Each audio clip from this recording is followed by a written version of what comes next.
బ్రహ్మదేవుని ముంగిట రెండు ఆత్మలు కోరుకున్నవి ఓ వరం. రూపురేఖలు వేరట, ఊపిరొకటే చాలట, ఆ వరాన్నే స్నేహమంటున్నాం మనం. కంటి పాపని కాపు కాసే జంట రెప్పల కాపలాగా నిండు చెలిమికి నువ్వు నేను నీడనివ్వాలి.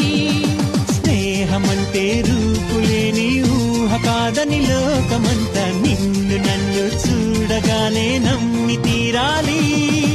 కొంతకాలం కిందట బ్రహ్మదేవుని ముంగిట రెండు ఆత్మలు కోరుకున్నవి ఓ వరం.